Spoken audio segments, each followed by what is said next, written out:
জীবনে এমন কিছু কষ্ট থাকে যা কাউকে দেখানো যায় না। হাসি মুখের আড়ালে মানুষ এমন কান্না লুকিয়ে রাখে যা কেউ বুঝতেই পারে না। আজ আমি আপনাদের এমন এক ছেলের গল্প শোনাবো যে জীবনে শুধু ভালোবাসা আর সম্মান চেয়েছিল, কিন্তু তার ভাগ্যে বারবার কষ্টেই উপহার দিয়েছিল। এবং শেষ পর্যন্ত কি হয়েছিল গল্পের শেষ পর্যন্ত দেখুন। একটি ছোট্ট গ্রামের ছেলে ছিল অর্ণব। খুব সাধারণ পরিবারের সন্তান।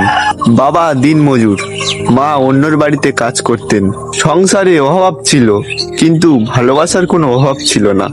অর্ণব ছোটবেলা থেকেই স্বপ্ন দেখত একদিন বড় মানুষ হবেই, বাবা মায়ের কষ্ট দূর করবে। কিন্তু জীবন কখনো মানুষের স্বপ্ন দেখে না, জীবন নিজের মতন করেই গল্প লেখে। প্রতিদিন সকালে অর্ণব স্কুলে যেত, আর স্কুল থেকে এসে বিকেলে এক বাজারে দোকানে কাজ করত এবং রাতে বাড়ি ফিরে পড়াশোনা করত। এত কষ্টের মধ্যেও তার মুখে সবসময় হাসি থাকতো। একদিন দোকান থেকে ফেরার পথে সে দেখলো তার বাবা রাস্তার পাশে বসে হাঁপাচ্ছেন।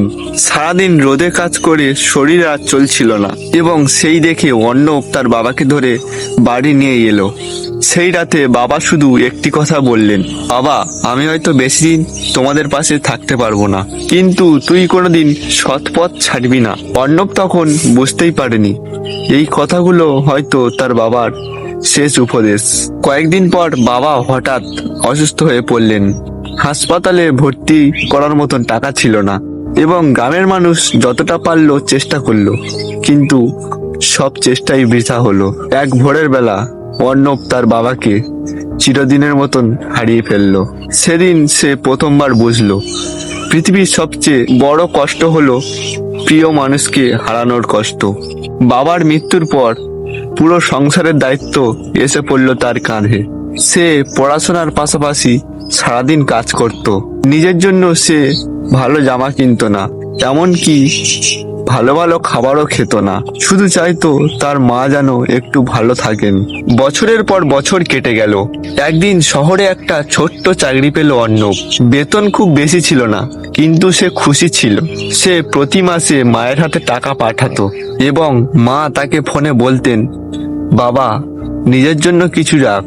এবং অর্ণব হেসে বলতো, আমার সুখ তো তোমার হাসির মধ্যেই আছে। কিন্তু সুখ যেন তার বেশি দিন থাকলো না।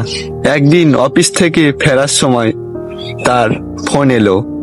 গ্রামের এক মানুষ কাঁদতে কাঁদতে তাকে বলল, তাড়াতাড়ি চলে আয়, তোর মা খুব অসুস্থ। অর্ণব সবকিছু ফেলে দৌড়ে গ্রামে ফিরল, কিন্তু গ্রামে পৌঁছে দেখলো মায়ের নিথর দেহ। মা আর একবারও বাবা বলে ডাকতে পারলেন না। অর্ণব তার মায়ের হাত ধরে অনেকক্ষণ বসে রইল।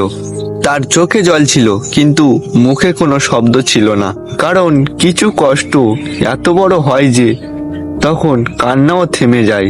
মা বাবা দুজনকেই হারিয়ে অর্ণব সম্পূর্ণ একা হয়ে গেল। তারপরও সে ভেঙে পড়েনি।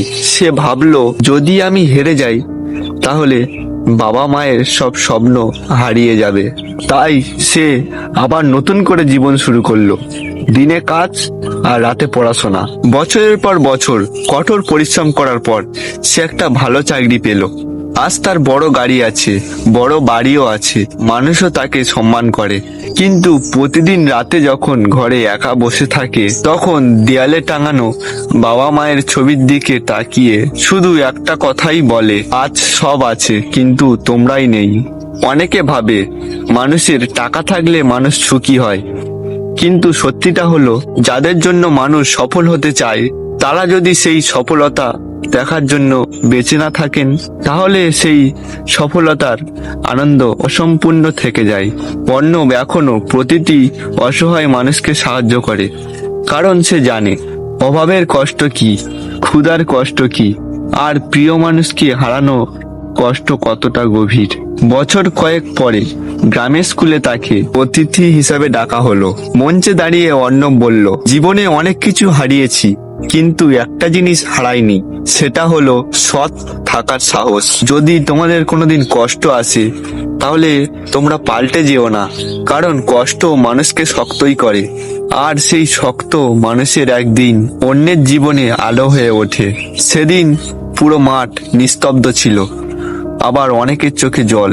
কারণ অর্ণবের গল্প শুধু তার একার গল্প ছিল না, এটা ছিল হাজার হাজার সাধারণ মানুষের গল্প। বন্ধুরা, জীবনে অনেক কষ্টই আসবেই, কিন্তু কষ্ট মানে শেষ নয়।